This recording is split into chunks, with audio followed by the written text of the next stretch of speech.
गहरी नींद में कभी कभी हमारा जिस्म अचानक एक झटके से कांप उठता है और हम हड़बड़ाकर जाग जाते हैं। डॉक्टर इसे हाइपनिक जर्क कहते हैं, एक मामूली शारीरिक क्रिया। पर सच कुछ और है। पुराने लोग कहते हैं कि जब हम सोते हैं तो हमारी रूह जिस्म से निकलकर कहीं और भटकती है और हमारा जिस्म एक खाली मकान की तरह हो जाता है। उस वक्त रूहों की दुनिया से कोई भटकी हुई आत्मा, कोई अतृप्त साया उस खाली जिस्म में घुसने की कोशिश करता है और वो झटका हमारा जिस्म नहीं बल्कि हमारी रूह मारती है, उस अनचाहे मेहमान को बाहर फेंकने के लिए, अपने घर पर वापस कब्जा करने के लिए। ज्यादातर वक्त हमारी रूह जीत जाती है, पर सोचिए क्या हो अगर कभी वो हार जाए। मैं हूं बॉनी वर्मा और आज की कहानी एक ऐसी ही हार की है। झारखंड का वो गांव सिमडेगा एक ऐसी जगह थी जहां लोगों ने सोना छोड़ दिया था। वो डरते थे उस झटके से नहीं बल्कि उस झटके के न लगने से। उन्हें डर था कि अगर अगली सुबह उनकी आंख खुली तो आईने में जो चेहरा दिखेगा वो उनका नहीं होगा। वहां अंधेरा हवा में नहीं, लोगों की सांसों में बसता था। रातें खामोश नहीं होती थीं, सहमी हुई होती थीं। हर घर के अंदर लोग जाकर बस एक ही आवाज सुनते थे, अपने खुद के दिल की धड़कन, जो हर पल धीमी होती महसूस होती थी। इस खौफ की जड़ थी गांव के सिरे पर खड़ी वो इमारत, वो जमींदार हवेली। एक ऐसी जगह जिसके बारे में कहते थे कि वहां सोते हुए इंसानों की रूहें वापस लौटने का रास्ता भूल जाती हैं। उस कब्रिस्तान की कहानियां सिमडेगा की सरहदों में ही दफन थीं, पर कभी कभी कुछ कब्रें खुद ब खुद खुल जाती हैं। सिमडेगा से मीलों दूर रांची शहर की एक पुरानी अखबार की दफ्तर में रात के अंधेरे को सिर्फ कीबोर्ड की खटखट की आवाज चीर रही थी। अविरल की उंगलियां कीज पर किसी मशीन की तरह चल रही थीं। कमरे में बासी खबरों और पुरानी फाइलों की एक अजीब सी गंध थी, एक ऐसी गंध जो अविरल को अब अपनी सांसों में महसूस होने लगी थी। उसने आखिरी शब्द टाइप किया और एंटर का बटन इतनी जोर से दबाया मानो वो अपने कीबोर्ड से नहीं बल्कि अपनी इस उबाऊ जिंदगी से लड़ रहा हो। उसने कुर्सी पर पीछे टेक लगाई और एक गहरी सांस छोड़ी। सांस में सुकून नहीं बल्कि एक बेचैनी थी, वही बेचैनी जो एक शिकारी को शिकार ना मिलने पर होती है।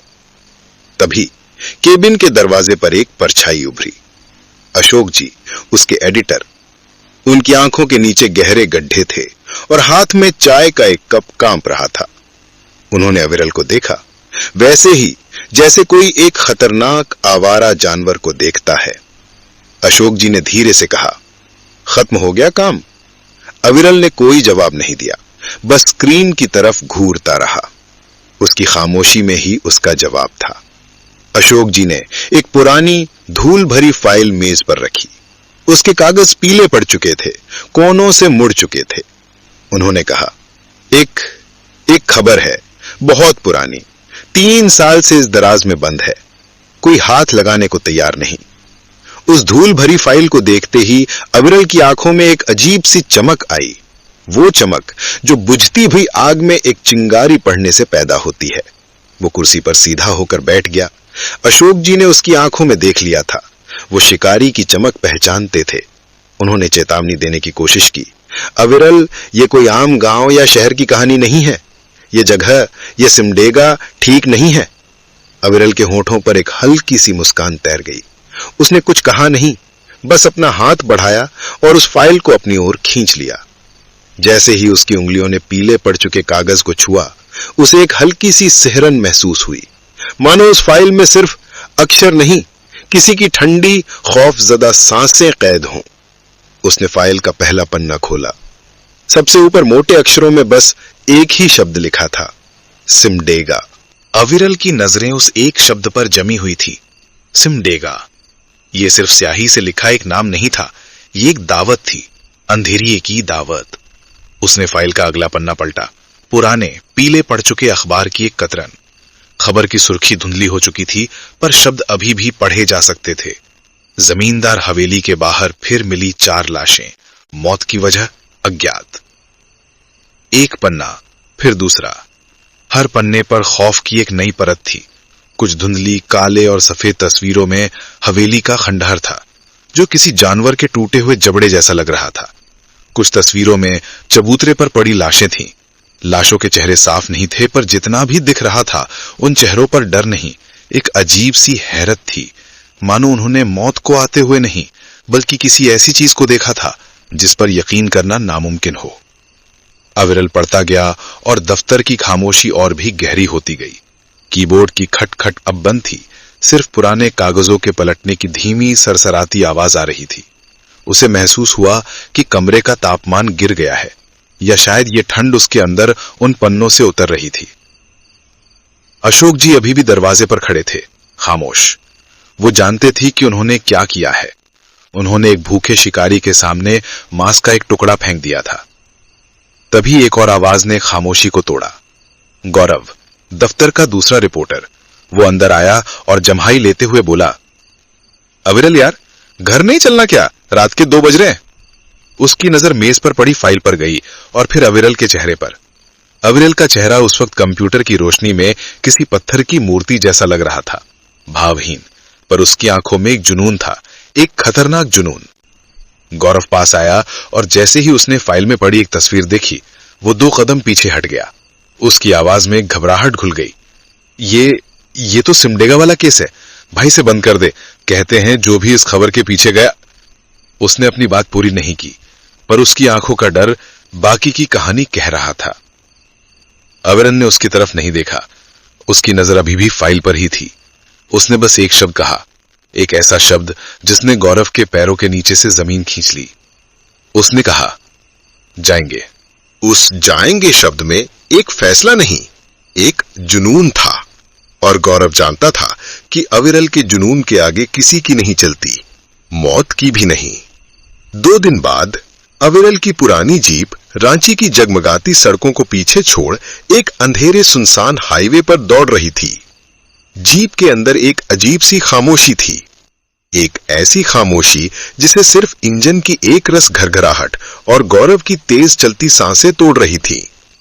हवा में पेट्रोल की हल्की गंध के साथ एक अनकहे डर की महक भी घुली हुई थी। अविरल के हाथ स्टीयरिंग व्हील पर कसकर जमे थे। उसकी आंखें सड़क पर थीं, पर ऐसा लग रहा था मानो वो सड़क को नहीं बल्कि उसके पार किसी और दुनिया को देख रहा हो। गौरव, वो सीधा नहीं बैठ पा रहा था। कभी वो साइड मिरर में पीछे छूटते अंधेरे को घूरता, तो कभी खिड़की से बाहर उन पेड़ों को जिनकी उंगलियों जैसी शाखें जीप की रोशनी में अचानक उभरती और फिर अंधेरे में गायब हो जाती। जैसे जैसे शहर पीछे छूट रहा था, सड़कें संकरी और अंधेरा और घना होता जा रहा था। काफी देर की खामोशी के बाद गौरव की कांपती हुई आवाज निकली, अविरल, देख, बाहर देख, ऐसा लग रहा है जैसे ये पेड़ हमें घूर रहे हैं। अविरल ने सड़क से नजर नहीं हटाई। उसका चेहरा भावहीन था। उसने बस धीरे से कहा, ध्यान मत दे। गौरव कुछ और कहना चाहता था, पर उसके शब्द गले में ही अटक गए। तभी जीप एक झटके के साथ धीमी हुई। अविरल ने हाईवे छोड़कर एक कच्ची टूटी फूटी सड़क पर जीप मोड़ दी थी। अब टायरों के नीचे डामर नहीं बल्कि सूखे पत्ते और कंकड़ कुचल रहे थे, जिनकी चर चर की आवाज रात की खामोशी में और भी भयानक लग रही थी। जीप की हेडलाइट्स अंधेरे को चीर रही थीं और उनकी रोशनी में अचानक एक चीज चमकी। लोहे का एक पुराना जंग लगा साइन बोर्ड जो एक तरफ झुका हुआ था, मानो किसी अदृश्य बोझ के तले दबा हो। उस पर लिखे शब्द धूल और वक्त की परतों के नीचे से झांक रहे थे, सिमडेगा 10 किलोमीटर। जीप की रोशनी में वो जंग लगा साइन बोर्ड पीछे छूट गया, जैसे किसी ने कब्र पर एक पत्थर रख दिया हो। अब वो सिर्फ 10 किलोमीटर का सफर नहीं था, वो वक्त और दुनिया से 10 कदम दूर जाने जैसा था। सड़क का नामो निशान मिट चुका था। अब सिर्फ एक पगडंडी थी, जमीन पर बने एक गहरे जख्म जैसी, जिस पर जीप का हर एक पहिया संघर्ष कर रहा था। इंजन अब घरघरा नहीं रहा था, वो कराह रहा था, मानो इस जमीन का बोझ उससे उठाया न जा रहा हो। गौरव ने खिड़की का शीशा थोड़ा और ऊपर चढ़ा लिया, जैसे बाहर की हवा भी जहरीली हो। उसने फुसफुसाते हुए कहा, अविरल, यहां यहां झिंगरों की आवाज भी नहीं है, और वो सच कह रहा था। रात की जो अपनी एक आवाज होती है, पत्तों की सरसराहट, कीड़े मकोड़ों की भिनभिनाहट, वो यहां नहीं थी। यहां एक सन्नाटा था, भरा हुआ भारी सन्नाटा, जैसे इस जगह की खामोशी ने हर आवाज को पैदा होने से पहले ही निगल लिया हो। कुछ देर बाद हेडलाइट्स की रोशनी में कुछ आकार उभरे। मिट्टी के घर, जिनकी छतें अंधेरे में झुकी हुई थीं, जैसे किसी बोझ तले दबी हों। खिड़कियां नहीं थीं, बस अंधेरे सुराख थे, जो अंधी खोखली आंखों की तरह जीप को घूर रहे थे। किसी घर में रोशनी की एक किरण तक नहीं थी। पूरा का पूरा गांव जैसे अपनी सांसें रोके हुए बैठा था। जीप एक घर के सामने आकर रुकी। यही पता दिया गया था। घर के अंदर से एक लालटेन की लौ कांपती हुई बिख रही थी, किसी डरपोक दिल की धड़कन की तरह। अविरल और गौरव जीप से उतरे। उनके जूतों के नीचे सूखी मिट्टी की आवाज उस सन्नाटे में बहुत तेज और बहुत अजीब लग रही थी। अविरल ने दरवाजे पर हाथ बढ़ाया और बस दस्तक देने ही वाला था कि दरवाजा खुद ब खुद अंदर की तरफ खुल गया।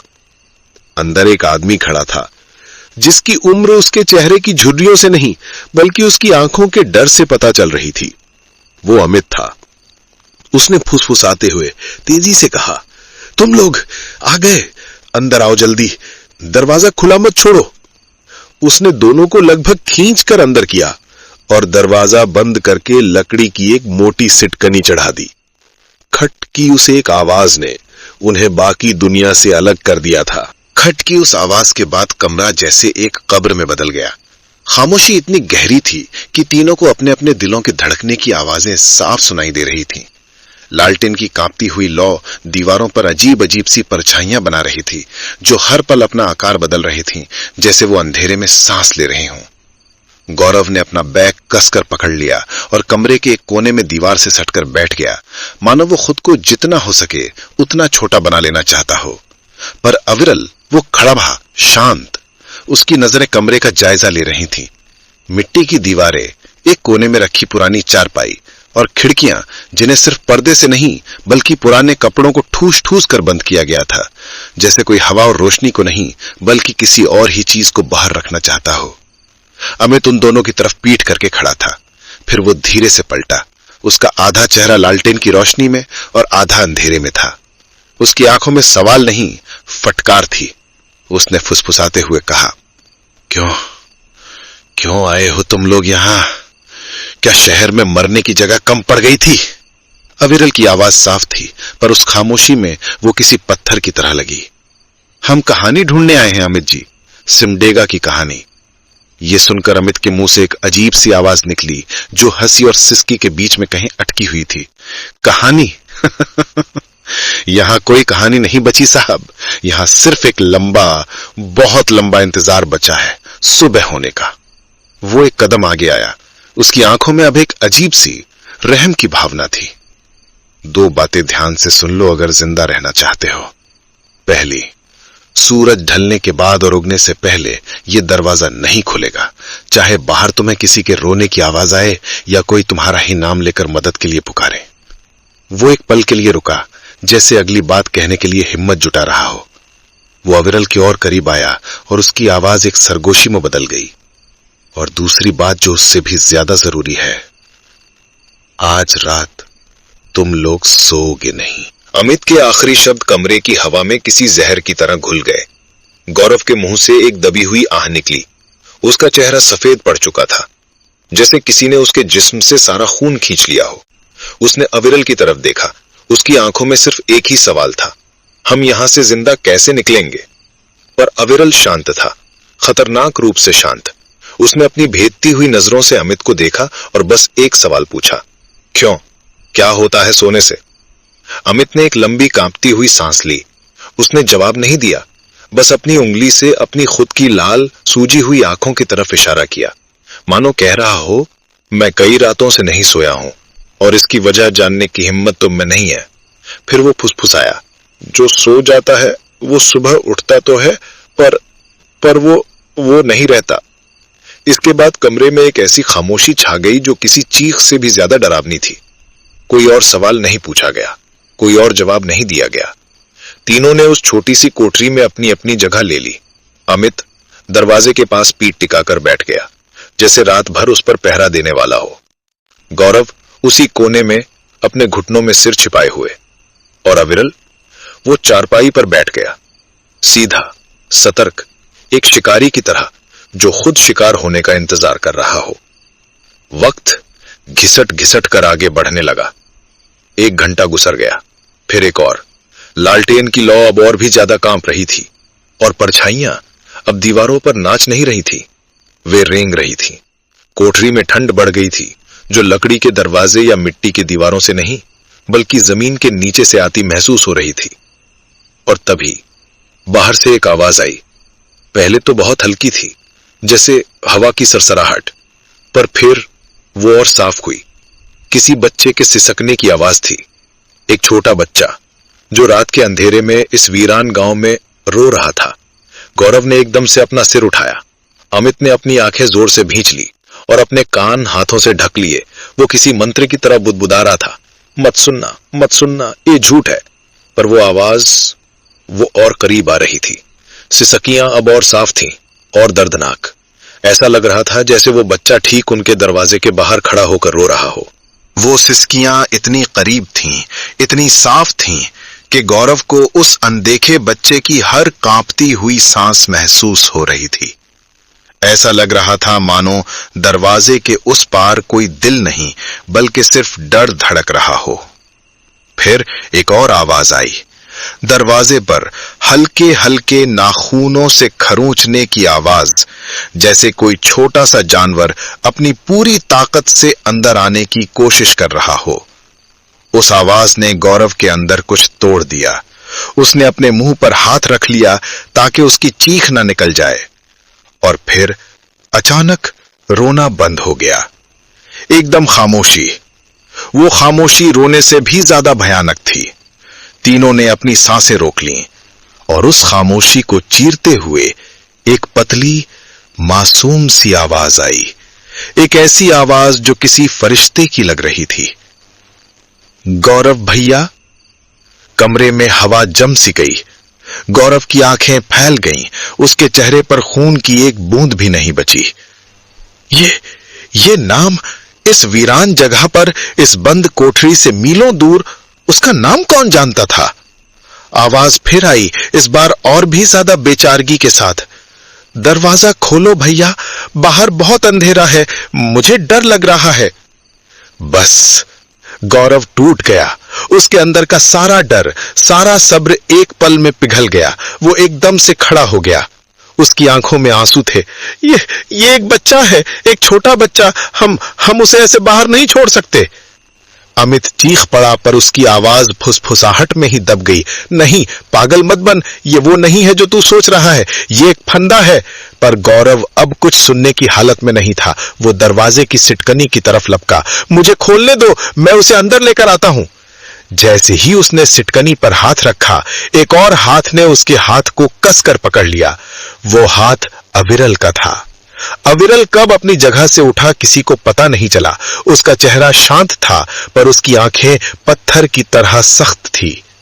उसने गौरव को देखा और एक ठंडी गहरी आवाज में कहा, बैठ जा गौरव।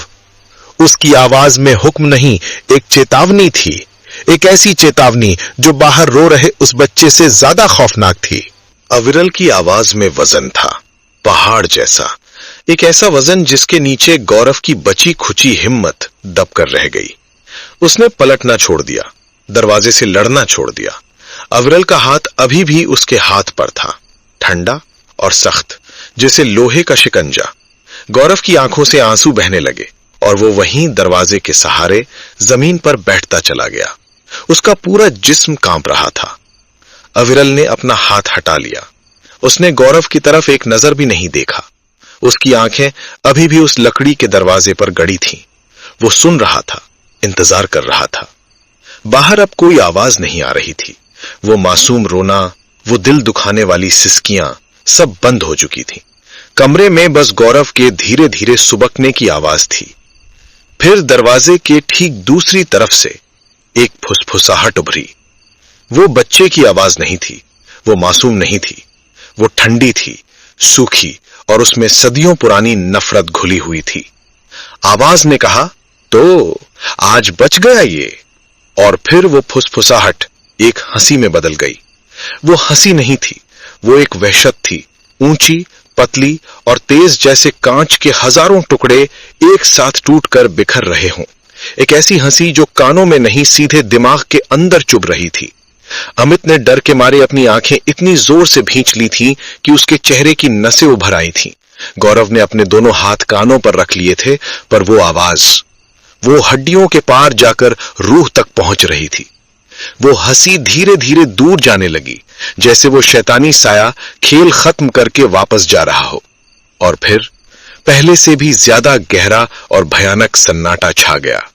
बाहर की आवाज जा चुकी थी, पर उसका जहर अब कमरे के अंदर था, उन तीनों की सांसों में और उनकी धड़कनों के बीच की खामोशी में।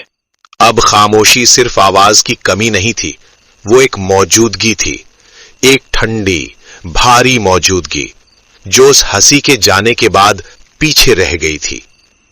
गौरव जमीन पर सिमटा हुआ बिना आवाज के रो रहा था। अमित की आंखें बंद थी, पर उसके होंठ लगातार हिल रहे थे। वो कोई प्रार्थना बुदबुदा रहा था जो अब खुद खौफ की तरह लग रही थी। उस जमे हुए लम्हे को अविरल ने तोड़ा। वो अपनी जगह से उठा। उसके कदमों में कोई आहट नहीं थी। वो धीरे धीरे कांपती हुई लालटेन के पास गया। लौ की रोशनी अब कम हो रही थी, तेल खत्म हो रहा था। उसने झुककर धीरे से लालटेन की बत्ती को ऊपर किया। चर्र की एक हल्की सी आवाज हुई और लौ एक बार फिर से स्थिर हो गई। रोशनी थोड़ी और बढ़ गई। उस एक छोटे से काम ने कमरे में जमे हुए डर को एक पल के लिए हिला दिया। अविरल ने अमित की तरफ देखे बिना एक धीमी आवाज में पूछा, ये हर रात होता है? अमित ने आंखें नहीं खोली, उसने बस सिर हिलाया। उसकी आवाज टूटी हुई निकली। हर रात। कभी बच्चे की आवाज, कभी औरत की, कभी किसी अपने की। वो जानता है कि तुम्हारे दिल के किस कोने में सबसे गहरा जख्म है।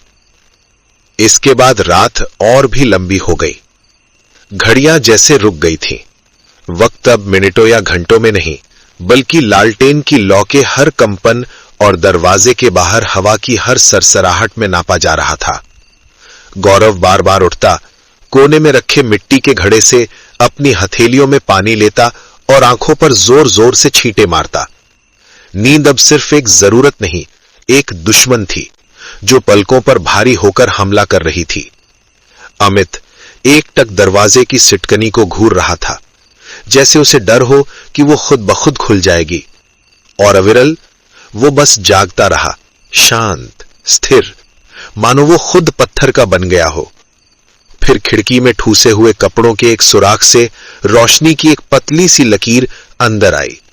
वो सूरज की गर्म सुनहरी रोशनी नहीं थी, वो एक बीमार सुबह की पीली मुर्दा रोशनी थी। उसी पल बहुत दूर से किसी मुरहे के बांग देने की आवाज आई, एक ऐसी आवाज जो जिंदगी का सबूत थी, पर इस मौत के गांव में वो किसी और ही दुनिया से आती हुई लग रही थी। रात खत्म हो गई थी। मुर्गे की बांग अब खामोश हो चुकी थी। अमित अपनी जगह से ऐसे उठा जैसे उसके जिस्म में हड्डियां नहीं, बल्कि कोई भारी पत्थर भरा हो। हर एक हरकत में रात भर की थकावट और सालों का जमा हुआ खौफ साफ दिख रहा था। उसने कांपते हाथों से दरवाजे की सिटकनी नीचे गिराई। लकड़ी के सरकने की कराहने जैसी आवाज उस मुर्दा शांति में कानों को फाड़ रही थी। दरवाजा धीरे धीरे खुला।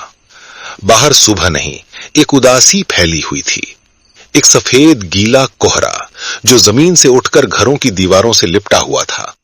हवा में नमी और मिट्टी की गंध थी और एक अजीब सी वीरानगी थी। गांव की गलियां खाली थीं, जैसे रात का खौफ अभी भी वहां पहरा दे रहा हो।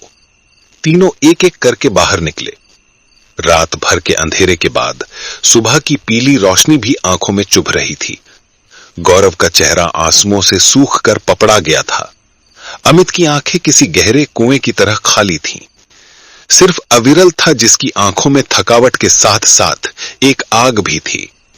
वो आग जो रात के खौफ ने बुझाई नहीं बल्कि और भड़का दी थी। गौरव अब और बर्दाश्त नहीं कर सका। वो लड़खड़ाता हुआ अविरल के पास पहुंचा और उसका हाथ पकड़ लिया। उसकी आवाज में अब डर नहीं, एक हारी हुई इल्तिजा थी। बस अविरल, बस, मैंने सब देख लिया। ये जगह, ये एक जीती जागती कब्र है। हम यहां नहीं रुक सकते। प्लीज चलो वापस चलते हैं। अविरल ने धीरे से अपना हाथ छुड़ाया। उसने एक गहरी सांस ली, जैसे वो सिमडेगा की जहरीली हवा को अपने अंदर भरकर उसकी ताकत को आजमाना चाहता हो। उसने गौरव की तरफ नहीं देखा। उसकी नजरें गांव के उस उत्तर पश्चिमी कोने पर टिकी थीं, जहां कोहरा सबसे ज्यादा घना था, जहां वो जागती आंखों का कब्रिस्तान था। अविरल की आवाज शांत पर फौलाद की तरह सख्त थी। जो दरवाजे के बाहर था गौरव, वो एक नकाब था। असली चेहरा उस हवेली के अंदर कैद है। उसने पहली बार गौरव की आंखों में देखा। अगर तुम जाना चाहते हो तो जा सकते हो। जीप की चाबी लो और निकल जाओ। पर मैं उस हवेली की दहलीज पर कदम रखे बिना यहां से वापस नहीं जाऊंगा। अविरल का हाथ हवा में ही रहा, जिसमें जीप की चाबी किसी आखिरी उम्मीद की तरह लटकी हुई थी। गौरव की नजरें उन चाबियों पर थी। एक पल के लिए उसके दिमाग में घर की तस्वीर कौंध दी। रांची की भीड़ भाड़ वाली सड़कें, दफ्तर का शोर, एक ऐसी दुनिया जो यहां से हजारों मील दूर एक सपने जैसी लग रही थी। फिर उसने पलटकर उस कच्ची सुनसान सड़क को देखा जो कोहरे में जाकर गुम हो रही थी। वही सड़क जिस पर रात को पेड़ उन्हें घूर रहे थे। एक तरफ अविरल के साथ मौत का खुला सामना था और दूसरी तरफ उस खौफ से अकेले भागने का सफर। गौरव ने एक लंबी कांपती हुई सांस छोड़ी जो सुबह की ठंडी हवा में धुएं की तरह जम गई। उसने धीरे से अपना सिर ना में हिला दिया। उसकी आवाज एक टूटी हुई फुसफुसाहट थी। मैं तुम्हें अकेले। वो अपनी बात पूरी नहीं कर सका, पर उसकी आंखों ने बाकी सब कह दिया था। वो मौत से इतना डर चुका था कि अब अकेले मरने से डर रहा था। अविरल ने कुछ नहीं कहा, बस एक पल इंतजार किया और चाबियों को वापस अपनी जेब में रख लिया। फैसला हो चुका था। जैसे ही वो दोनों उस उत्तर पश्चिमी रास्ते की तरफ मुड़े, पीछे से अमित की सूखी खुरदुरी आवाज आई, रुको। वो दोनों रुके। अमित ने कहा, उस हवेली में सिर्फ दीवारें और छत नहीं है, उसकी नींव में इस गांव की कई पीढ़ियों की चीखें दफन है। अगर अपनी जान प्यारी हो तो उन दीवारों से कान लगाकर कुछ सुनने की कोशिश मत करना। ये कोई सलाह नहीं थी, ये एक वसीहत थी। अविरल और गौरव अब उस रास्ते पर थे जहां गांव का कोई भी इंसान सालों से नहीं भटका था। रास्ता अब रास्ता नहीं रहा था। वो कांटेदार झाड़ियों और जंगली घास के बीच बस एक भूली बिसरी लकीर थी। कोहरा अब और भी घना हो गया था, इतना घना कि उन्हें एक दूसरे के कदमों की आवाज तो आ रही थी, पर कुछ फीट की दूरी पर भी एक दूसरे की शक्लें धुंधली पड़ रही थी। यहां खामोशी और भी अलग थी। यहां हवा की सरसराहट भी नहीं थी। अब सिर्फ उनके जूतों के नीचे कुचलते सूखे पत्तों की चरचर की आवाज थी और उनकी अपनी सांसों की आवाज। एक ऐसी दुनिया में जो बहरी और अंधी हो चुकी थी। और तभी कोहरे के उस सफेद समंदर के पार उन्हें कुछ दिखा, एक काला टूटा हुआ ढांचा। जैसे जैसे वो करीब बढ़ते गए, कोहरे की चादर हटने लगी और वो ढांचा अब सिर्फ एक ढांचा नहीं रहा, वो एक पूरी इमारत थी, एक हवेली जो किसी आलीशान महल की लाश जैसी लग रही थी। वक्त ने उसे खाया नहीं था, नोचा था, जैसे कोई जंगली जानवर नोचता है। दीवारों पर काई और जंगली बेलें सूखी हुई नसों की तरह चिपकी हुई थीं। बड़ी बड़ी खिड़कियां जिनमें कभी शायद रंगीन कांच लगे होंगे, अब सिर्फ खाली काले सुराख थे जो उन्हें लगातार घूर रहे थे। छत कई जगहों से धंस चुकी थी और टूटी हुई कड़ियां किसी जानवर के पिंजरे की टूटी हुई पसलियों की तरह बाहर निकली हुई थीं। हवेली का मुख्य दरवाजा अपने कब्जों से उखड़कर एक तरफ लटका हुआ था, किसी टूटे हुए जबड़े की तरह, और दरवाजे के ठीक सामने एक बड़ा सा पत्थर का चबूतरा था। वो चबूतरा, उसके पत्थर पर जगह जगह गहरे कत्थई रंग के धब्बे थे, जैसे किसी ने यहां बरसों पहले कुछ ऐसा गिराया हो जिसे बारिश भी आज तक धो नहीं पाई। गौरव वहीं रुक गया। उसके कदम जैसे जमीन में धंस गए थे। उसकी आवाज एक खौफजदा सरगोशी थी। अविरल, ये वही चबूतरा है। अविरल ने कोई जवाब नहीं दिया। उसने चलना जारी रखा और उस चबूतरे पर कदम रख दिया। उसके जूतों के नीचे की जमीन अचानक सख्त और ठंडी महसूस हुई। उसने नीचे देखा और फिर अपनी उंगलियों से एक गहरे धब्बे को छुआ। पत्थर खुरदुरा था और उस सुबह की नमी में भी अजीब तरह से सूखा और बेजान था। उसने नजरें उठाईं और सामने उस अंधेरे दरवाजे को देखा। दरवाजा नहीं, अंधेरे का एक चौकोर टुकड़ा जो अंदर की दुनिया में खुलने वाला एक रास्ता था। एक ऐसा अंधेरा जो बाहर की पीली रोशनी को भी अपने अंदर खींच रहा था। अविरल ने एक आखिरी बार मुड़कर गौरव को देखा और फिर उसने उस दहलीज के पार अपना पहला कदम रख दिया। अंदर उसके कदम की आवाज एक पल के लिए गूंजी और फिर उस हवेली की गहरी दम घोंटने वाली खामोशी ने उस आवाज को भी निगल लिया। जैसे ही अविरल ने उस दहलीज को पार किया, बाहर की दुनिया पीछे छूट गई। एक पल के लिए उसे कुछ दिखाई नहीं दिया, सिर्फ अंधेरा था। एक ठंडा, गीला और भारी अंधेरा, जैसे वो किसी जानवर के पेट में आ गया हो। हवा में सीलन, धूल और बंद पड़े वक्त की एक बासी गंध थी, पर उसके नीचे एक और महक थी, हल्की पर तेज, जैसे पुराने सूखे हुए खून की। उसकी आंखें धीरे धीरे अंधेरे की आदी हुईं और फिर उसे जो दिखा वो किसी महल का खंडर नहीं था, वो एक आलीशान मौत का मंजर था। वो एक बहुत बड़े हॉल में खड़ा था। ऊपर छत की जगह आसमान का एक धुंधला भूरा टुकड़ा दिख रहा था। टूटी हुई छत से छनकर आती हल्की सी रोशनी में धूल के कण हवा में ऐसे तैर रहे थे जैसे लाखों बेचैन रूहें भटक रही हों।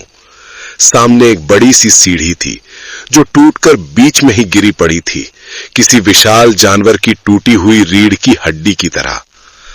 सारा फर्नीचर, मखमली कुर्सियां, बड़ी बड़ी मेजें, सब कुछ मकड़ी के जालों के सफेद कफन में लिपटा हुआ था। बाहर चबूतरे पर गौरव के लिए वक्त जम लिया था। अविरल उस अंधेरे में जाकर जैसे गायब हो गया था। उस खामोशी ने उसके कदमों की आवाज को भी खा लिया था।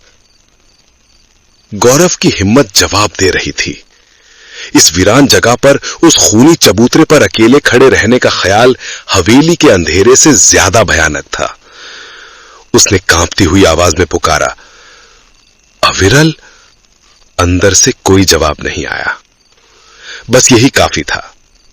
गौरव ने अपनी आंखें बंद की, एक गहरी सांस ली और अंधेरे में कूद गया। अंदर की ठंडक एक चांटे की तरह उसके जिस्म पर पड़ी। उस गंध से उसका सिर चकरा गया। जब उसने आंखें खोली तो उसने देखा अविरल हॉल के बीचों बीच खड़ा था, मूर्ति की तरह स्थिर। वो दरवाजे या दीवारों को नहीं देख रहा था, वो ऊपर देख रहा था, उस टूटी हुई छत के पार भूरे आसमान को। गौरव धीरे धीरे डरते डरते उसके पास पहुंचा। अविरल, हम यहां क्या कर रहे हैं? अविरल ने उसे देखने के लिए गर्दन नहीं घुमाई। उसकी आवाज एक बहुत धीमी फुसफुसाहट थी। खामोश, सुनो। गौरव ने सुनने की कोशिश की। उसे अपने दिल की धड़कन और अपनी कांपती हुई सांसों के सिवा कुछ सुनाई नहीं दिया। क्या सुनना है? यहां खामोशी के सिवा कुछ नहीं है। अविरल की आवाज अब और भी गहरी हो गई। है, ध्यान से सुनो। ये घर सांस ले रहा है। गौरव ने अविश्वास से अविरल को देखा। सांस? कैसी सांस? मुझे सिर्फ मेरे दिल की धड़कन सुनाई दे रही है। उसकी आवाज घबराहट में कांप रही थी। अविरल ने अपनी नजरें ऊपर से नहीं हटाई। उसने बस इतना कहा, अपनी सांस रोक और अपने दिल को भूल जा, फिर सुन। गौरव हिचकिचाया, पर फिर उसने वही किया। उसने एक गहरी सांस भरी और उसे रोक लिया। एक पल, 2 पल, उसके कानों में खून का बहाव गूंज रहा था, धक धक धक। और फिर जब उसके अंदर का शोर शांत हुआ तो उसने उसे सुना। वो आवाज नहीं थी, वो एक एहसास था, एक बहुत धीमी, गहरी घरघराहट जो दीवारों से नहीं बल्कि जमीन के नीचे से, हवेली की नींव से आ रही थी, एक लय में उठती हुई और गिरती हुई। धम धम धम, जैसे कोई बहुत बड़ा और बहुत पुराना जानवर गहरी नींद में हो। गौरव की आंखें खौफ से चौड़ी हो गईं। उसके मुंह से बस एक शब्द निकला, ये क्या? पर अविरल अब सुन नहीं रहा था। उसे जो जानना था वो जान चुका था। वो पलटा और बिना एक शब्द कहे हॉल के दूसरी तरफ बने एक अंधेरे गलियारे की ओर चलने लगा। गौरव के पास अब सोचने का वक्त नहीं था। उस सांस लेते हुए हॉल में अकेले रह जाने का ख्याल किसी भी चीज से ज्यादा भयानक था। वो लगभग दौड़ता हुआ अविरल के पीछे भागा। अविरल, रुक! कहां? अविरल गलियारे के मुहाने पर रुका और अपनी जेब से एक छोटी टॉर्च निकाली। क्लिक की एक तेज आवाज हुई और टॉर्च की एक पतली सीधी रोशनी ने उस गलियारे के अंधेरे को चीर दिया। वो गलियारा वक्त में जमा हुआ लग रहा था। दीवारों पर लगे वॉलपेपर किसी सड़ी हुई खाल की तरह परतों में उखड़ रहे थे। उनके नीचे से ईंटें नहीं बल्कि पत्थर की काली दीवारें झांक रही थीं और उन दीवारों पर तस्वीरें टंगी थीं, जमींदार परिवार की। हर तस्वीर धूल और सीलन से लगभग बर्बाद हो चुकी थी। चेहरे पहचाने नहीं जा सकते थे, पर आंखें, हर तस्वीर में आंखें साफ थीं और टॉर्च की हिलती हुई रोशनी में ऐसा लग रहा था जैसे वो आंखें उनका पीछा कर रही हों। यहां वो सांस लेने जैसी आवाज अब ज्यादा साफ थी, ज्यादा करीब। अविरल धीरे धीरे आगे बढ़ा। टॉर्च की रोशनी गलियारे में आगे बढ़ रही थी, एक तस्वीर से दूसरी पर, और फिर वो रोशनी गलियारे के आखिर में लगी एक तस्वीर पर जाकर रुक गई। वो तस्वीर बाकियों से अलग थी। वो एक औरत की थी जिसने लाल रंग की साड़ी पहनी हुई थी। तस्वीर पुरानी थी, पर चेहरा और आंखें एकदम साफ थीं, और वो औरत मुस्कुरा नहीं रही थी, वो बस उन्हें घूर रही थी, और उसकी आंखों में धूल नहीं, एक अजीब सी जिंदा चमक थी। वो आंखें उस तस्वीर का सबसे जिंदा और सबसे डरावना हिस्सा थीं। उनमें ना कोई खुशी थी, ना कोई गम, बस एक ठहराव था, एक गहरा सर्द ठहराव, जैसे किसी झील की सतह जिसके नीचे ना जाने कितनी गहराइयां छुपी हों। गौरव की सांस उसके गले में अटक गई। उसने फुसफुसाते हुए कहा, हटा ले अविरल, टॉर्च हटा ले वहां से, वो हमें ही देख रही है। पर अविरल ने टॉर्च नहीं हटाई, बल्कि वो एक कदम और आगे बढ़ गया। उसकी नजरें उस औरत के चेहरे पर किसी खोजी की तरह घूम रही थीं। वो सोच रहा था, इस पूरी हवेली में हर चीज गल रही है, सड़ रही है, तो फिर ये एक तस्वीर, ये एक चेहरा वक्त के हमले से कैसे बचा रह गया? और तभी हवेली की वो गहरी लय में चलती सांस, वो धम धम की आवाज अचानक रुक गई। कमरा एकदम खामोश हो गया। एक ऐसी खामोशी जिसमें खुद का खून नसों में दौड़ता हुआ महसूस हो। एक ऐसी खामोशी जो किसी आने वाले तूफान से पहले होती है। और उस खामोशी में एक नई आवाज उभरी, बहुत हल्की पर एकदम साफ। दीवार के पीछे से, उस तस्वीर के ठीक पीछे से किसी चीज के खुरचने की आवाज, जैसे कोई अपने नाखूनों से पत्थर को कुरेद रहा हो। गौरव का पूरा जिस्म कांप उठा। सुना? तुमने वो सुना? अविरल ने कोई जवाब नहीं दिया। उसने अपनी टॉर्च का फोकस तस्वीर से हटाकर उसके बगल की दीवार पर डाला। फिर उसने अपना हाथ बढ़ाया और उस ठंडे सीले हुए पत्थर को छुआ। उसकी आंखें बंद हो गईं, वो महसूस कर रहा था। और फिर उसने तस्वीर के चारों तरफ लगे पत्थरों को एक एक करके दबाना शुरू किया। एक पत्थर, दूसरा, तीसरा, और जैसे ही उसने चौथा पत्थर दबाया, वो अपनी जगह से थोड़ा सा अंदर की तरफ धंस गया।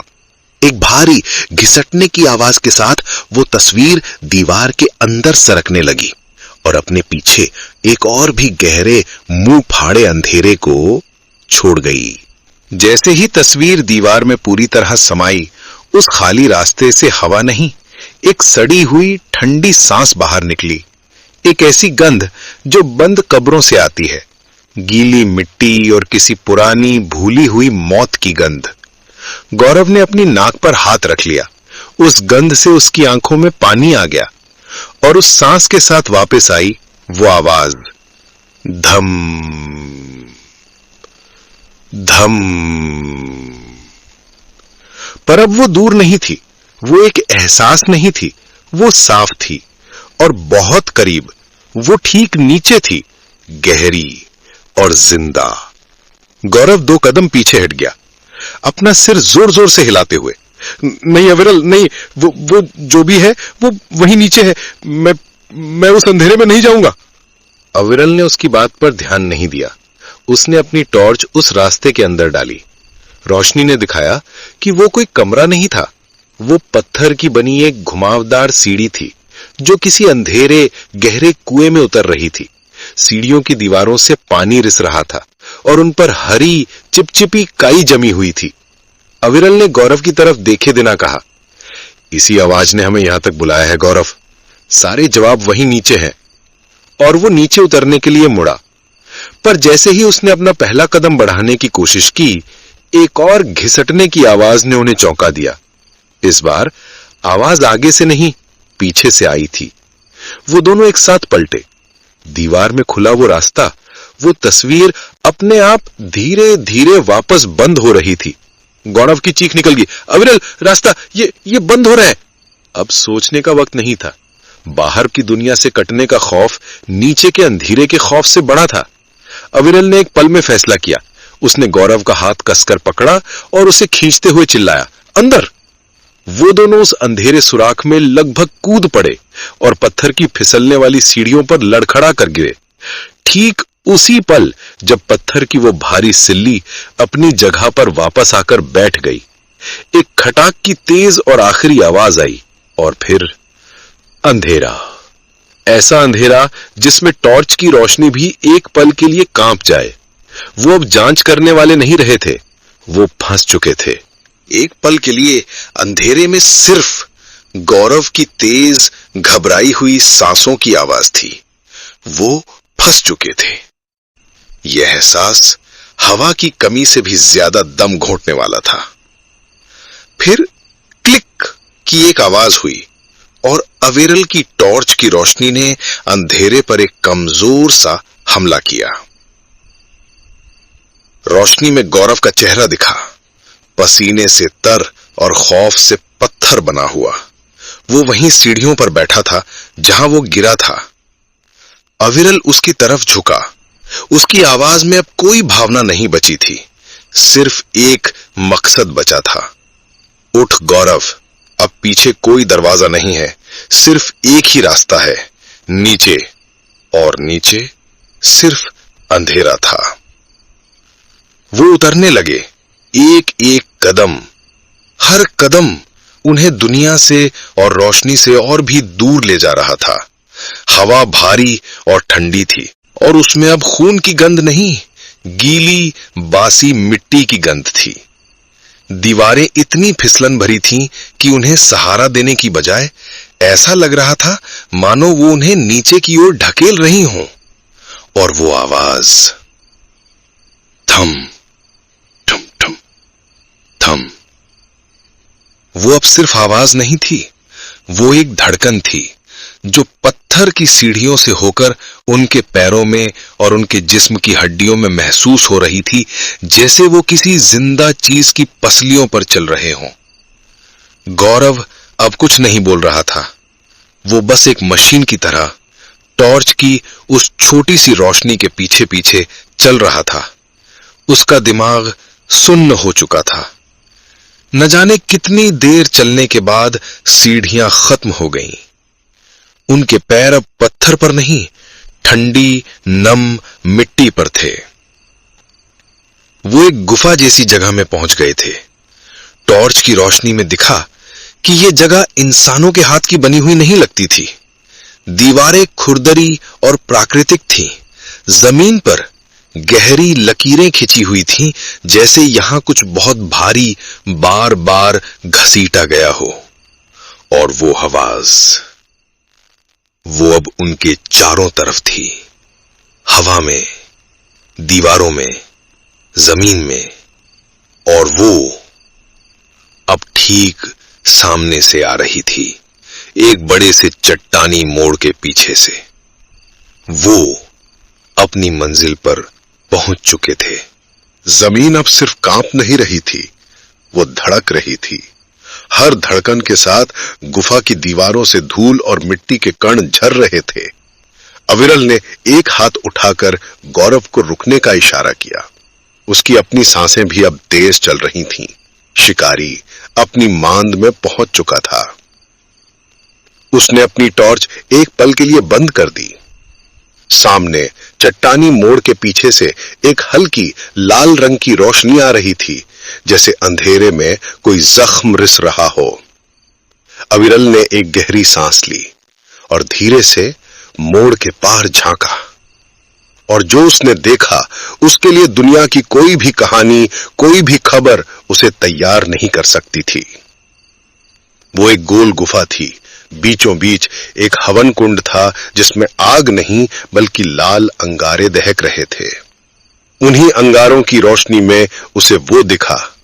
कुंड के ठीक पीछे जमीन में धंसा हुआ एक इंसान था। नहीं, वो पूरी तरह इंसान नहीं था, अब नहीं था। उसके जिस्म का निचला हिस्सा जमीन और पत्थर से जुड़ा हुआ था। मोटी मोटी नसों जैसी जड़ें जमीन से निकलकर उसकी छाती और पेट में समा रही थीं, और हर धड़कन के साथ वो नसें कांपती थीं। धम धम। उसका सीना बहुत धीरे धीरे उठ रहा था और गिर रहा था। यही था वो हवेली का दिल। और उस दिल के सामने हवन कुंड के पार एक पत्थर की वेदी पर एक बूढ़ा आदमी बंधा हुआ था, बेहोश या शायद मौत के इंतजार में खुद ही पत्थर बन चुका। अविरल का दिमाग सुन्न हो गया।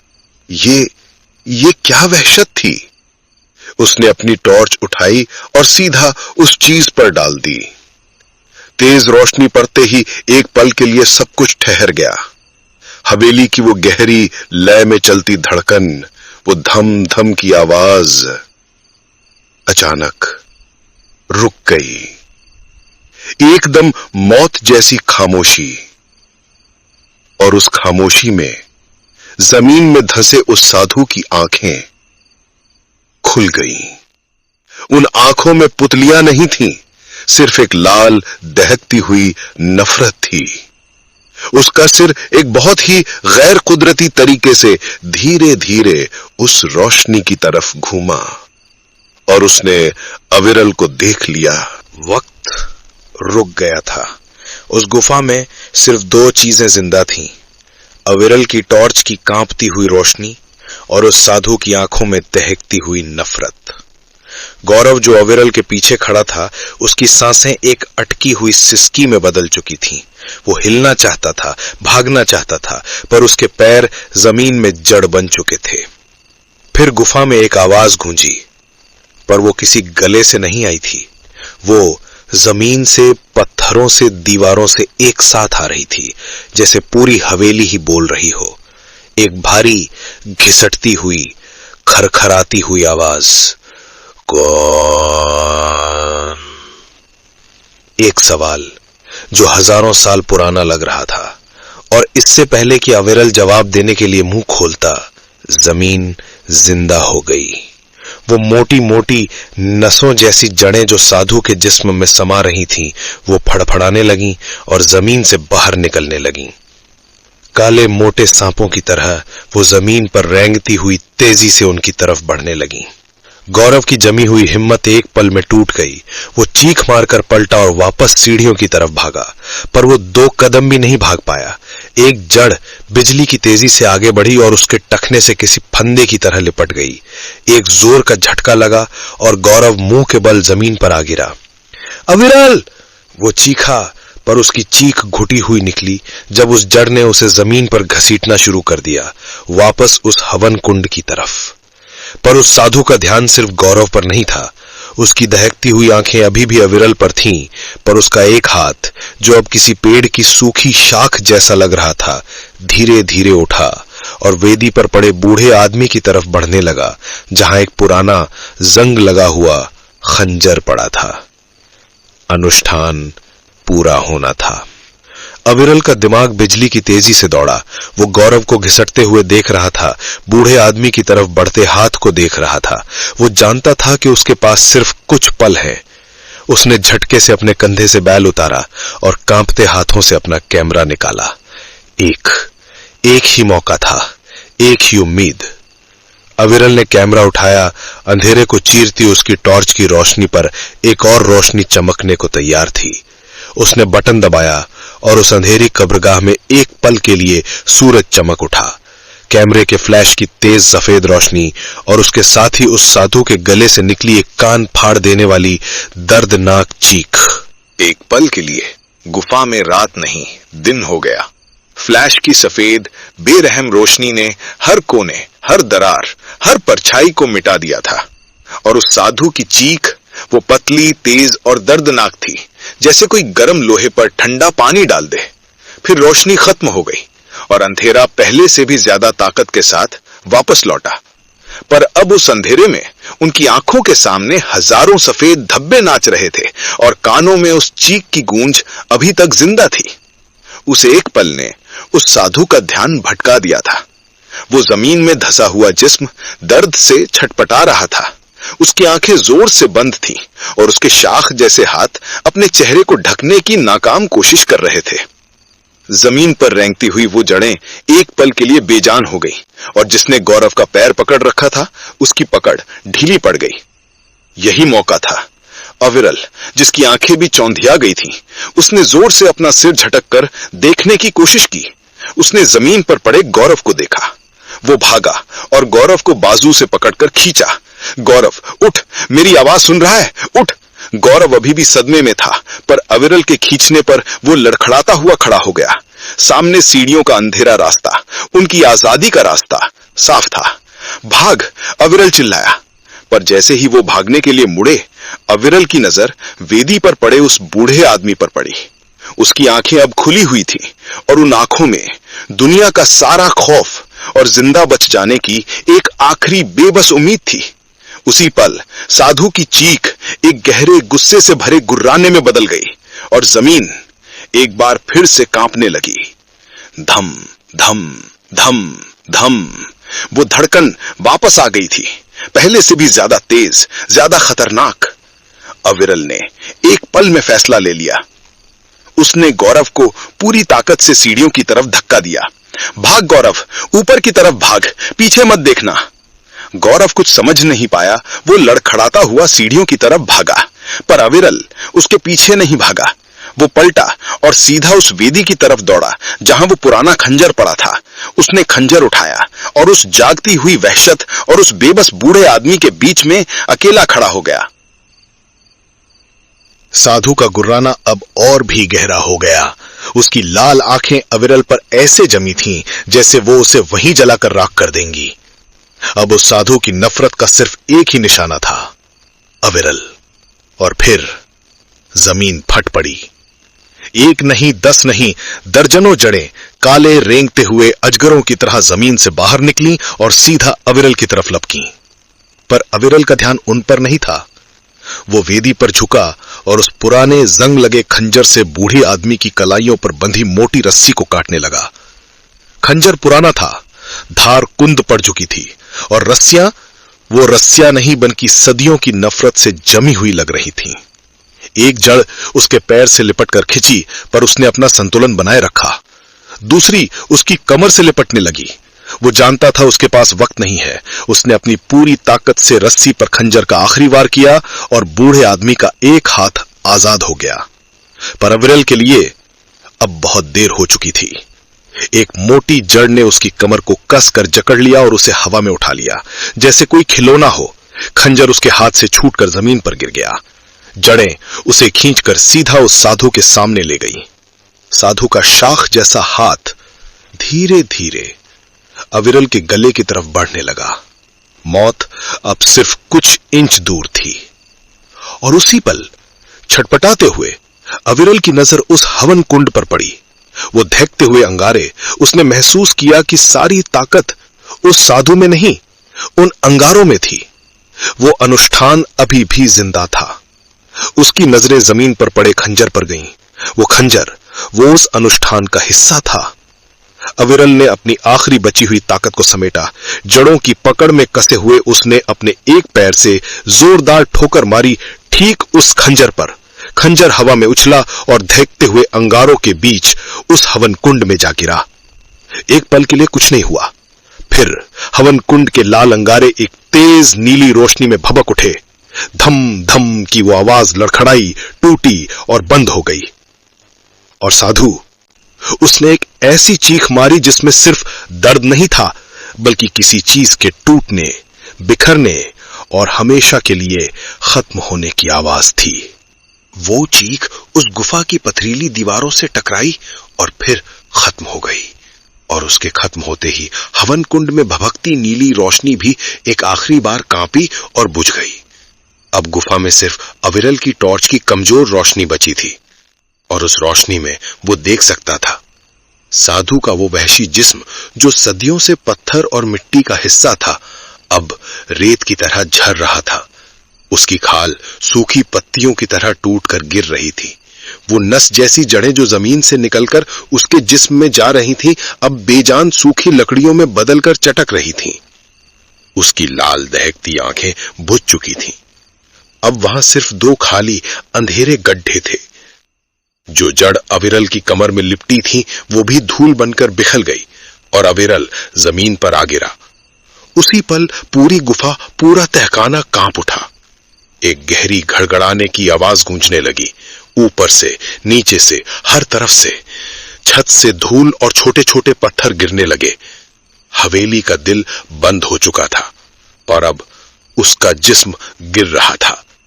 अविरल ने अपनी परवाह नहीं की। वो उठा और लड़खड़ाता हुआ वेदी की तरफ भागा। उसने खंजर से जल्दी जल्दी बूढ़े आदमी की दूसरी कलाई की रस्सी भी काट दी। बूढ़ा आदमी अभी भी सदमे में था, पर उसकी आंखों में अब जिंदगी की एक हल्की सी चमक वापस आ गई थी। अविरल ने उसे सहारा देकर उठाया। चलिए बाबा, हमें यहां से निकलना होगा अभी। बूढ़े आदमी ने कमजोरी से सिर हिलाया। अविरल उसे संभालते हुए मुड़ा और सीढ़ियों के अंधेरे रास्ते की तरफ चिल्लाया, गौरव, गौरव, तुम ठीक हो? अंधेरे से गौरव की कांपती हुई खौफजदा आवाज आई, ये क्या हो रहा है? ये हवेली गिर रही है, हमें निकलना होगा। अविरल बूढ़े आदमी को लगभग खींचते हुए उस कांपती हुई गुफा से बाहर सीढ़ियों की तरफ भागा। ऊपर से एक बड़ा सा पत्थर उनके ठीक पीछे आकर गिरा। अब ये सिर्फ खौफ से नहीं, वक्त से भी लड़ाई थी। गौरव ने कांपते हाथों से बूढ़े आदमी का हाथ पकड़ा और उन्हें पहली सीढ़ी पर खींच लिया। अविरल ठीक उनके पीछे था, अपना एक हाथ बूढ़े आदमी की पीठ पर रखकर उन्हें ऊपर की ओर धकेल रहा था। चढ़ते रहो, रुकना मत। अविरल की आवाज पत्थरों के गिरने के शोर में लगभग दब गई थी। वो चढ़ाई किसी पहाड़ पर चढ़ने से ज्यादा मुश्किल थी। पूरी सीढ़ी का ढांचा कांप रहा था। हर कदम पर ऐसा लगता था जैसे पत्थर उनके पैरों के नीचे से टूटकर अंधेरी खाई में गिर जाएंगे। ऊपर से लगातार धूल और कंकड़ बरस रहे थे, जिससे टॉर्च की रोशनी में आगे देखना भी मुश्किल हो रहा था। ये सिर्फ एक चढ़ाई नहीं थी, ये एक जिंदा कब्र से बाहर निकलने की जंग थी। अचानक उनके ठीक ऊपर दीवार का एक बड़ा सा हिस्सा टूटकर नीचे गिरा। वो पत्थर आग के गोले की तरह सीढ़ियों के बीच की खाली जगह से होते हुए नीचे गुफा में जा गिरा और उसके गिरने की गूंज पूरी हवेली की मौत की कराह में समा गई। वो बाल बाल बचे थे। अब वो और तेजी से चढ़ने लगे। डर अब हिम्मत बन चुका था और फिर उन्हें गलियारे का वो सुराख दिखा। वो जल्दी से उस टूटे हुए रास्ते से बाहर निकले और धूल और गर्द के एक गुबार में आ गए। हॉल अब हॉल नहीं रहा था, वो एक तबाह होता हुआ मैदान था। छत धीरे धीरे नीचे आ रही थी। दीवारों में बड़ी बड़ी दरारें पड़ चुकी थीं, जिनसे सुबह की पीली रोशनी किसी जख्म से रिसते हुए खून की तरह अंदर आ रही थी। बाहर निकलने का रास्ता दिख तो रहा था, पर वो मौत के एक मैदान से होकर गुजरता था। मेरे पीछे रहना, भागो। अविरल अब सबसे आगे था। वो तीनों उस गिरती हुई, टूटती हुई, खत्म होती हुई हवेली के बीच से भागे। उनके सिर के ऊपर लकड़ी की एक बड़ी बीम टूट कर गिरी। वो झुके और आगे बढ़ गए। जमीन का एक हिस्सा उनके पैरों के नीचे धंस गया। वो उछले और दूसरी तरफ पहुंच गए। और फिर उन्होंने उस अंधेरे दरवाजे के पार बाहर की धुंधली रोशनी देखी। वो तीनों अपनी आखिरी ताकत से उस दरवाजे से बाहर कूदे और हाफते हुए चबूतरे के ठंडे पत्थर पर आ गिरे। और उनके ठीक पीछे जमींदार हवेली की छत और उसकी कांपती हुई दीवारें एक कान फाड़ देने वाले शोर के साथ अंदर की ओर ढह गईं। धूल धीरे धीरे नीचे बैठी और अपने पीछे सिर्फ एक कहानी छोड़ गई, पत्थरों और टूटी लकड़ियों की कहानी। जहां कल शाम तक एक धीती जागती वहशत खड़ी थी, वहां अब सिर्फ एक मलबा था, एक कब्र जो आखिरकार भर दी गई थी। बहुत देर तक तीनों में से कोई कुछ नहीं बोला। वो बस हाँफ रहे थे और उस सुबह को देख रहे थे जिसकी उन्होंने उम्मीद छोड़ दी थी। कोहरा अब छट रहा था और सूरज की असली गर्म रोशनी पहली बार सिमडेगा की जमीन पर पड़ रही थी। बूढ़े आदमी ने चबूतरे के एक साफ पत्थर पर बैठकर अपनी आंखों से बहते आंसुओं को पोंछा और फिर उसने बोलना शुरू किया। उसने उन्हें वो कहानी सुनाई जो अब तक सिर्फ उस हवेली की दीवारों में दफन थी। जमींदार के कर्ज की कहानी, उस तांत्रिक साधु से किए गए सौदे की कहानी और अपने ही पहले बेटे की बलि चढ़ाने की कहानी। एक ऐसा गुनाह जिसने उस साधु को जमीन से हमेशा के लिए बांध दिया था और उसे इंसानों की रूहों को खाने की ताकत दे दी थी। उसने अपने जवान बेटे की कहानी भी सुनाई जो इसी सच को जानने के लिए उस हवेली में अकेला आया था और कभी वापस नहीं लौटा। जब वो वापस गांव की तरफ चले तो गांव बदला हुआ लग रहा था। एक घर का दरवाजा धीरे से खुला, फिर दूसरा। लोग बाहर निकल रहे थे और उनकी आंखों में डर नहीं, हैरानी थी। वो उस उठते हुए सूरज को देख रहे थे जैसे उन्होंने उसे सालों बाद देखा हो। सिमडेगा की हवा में से वो भारीपन जा चुका था। 6 महीने गुजर गए। सिमडेगा की वो खूनी कहानी देश के हर अखबार, हर न्यूज चैनल की सबसे बड़ी सुर्खी बनी। जमींदार हवेली के उस रहस्य ने अविरल वर्मा को एक आम पत्रकार से एक हीरो बना दिया। पर कुछ जख्म सिर्फ शोहरत से नहीं भरते। एक सुबह अविरल अपने रांची वाले फ्लैट में उठा। खिड़की से तेज धूप आ रही थी। सब कुछ एकदम सामान्य था, पर कमरे में एक अजीब सी ठंडक थी। वो बिस्तर से नीचे उतरा और उसकी नजर जमीन पर पड़ी। उसके बिस्तर के ठीक पास जमीन पर गीले छोटे छोटे पैरों के निशान थे, किसी नन्हे बच्चे के पैरों के निशान। वो निशान कमरे की बंद दीवार के पास से शुरू हुए थे और चलकर ठीक उसके बिस्तर के पास आकर रुक गए थे। कहते हैं जब कोई बहुत पुरानी बुरी ताकत अपनी जगह छोड़ती है तो वो खत्म नहीं होती, वो बस एक नया ठिकाना ढूंढती है। उस रात हवेली के तहखाने में अविरल ने एक खौफनाक कहानी को तो हमेशा के लिए खत्म कर दिया था, पर शायद अनजाने में ही वो एक दूसरी अनकही कहानी को अपने साथ अपने घर ले आया था। तो ये थी सिमडेगा की कहानी, या शायद अविरल की जिंदगी में शुरू हुई एक नई कहानी की खौफनाक प्रस्तावना।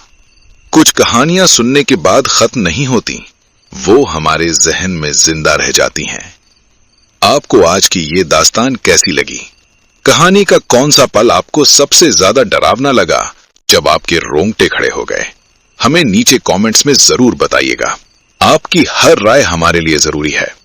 अगर इस खौफ में आपके दिल में भी जगह बनाई है तो इस वीडियो को लाइक करें और इसे उन दोस्तों के साथ शेयर करें जो अंधेरे में ऐसी कहानियां सुनने की हिम्मत रखते हैं।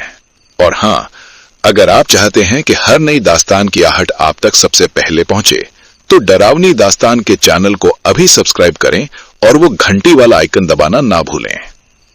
मिलते हैं अगले एपिसोड में एक नए अंधेरे और एक नई अनसुनी कहानी के साथ। तब तक के लिए अपना ख्याल रखिएगा। मैं हूं बॉनी वर्मा। शुभ रात्रि।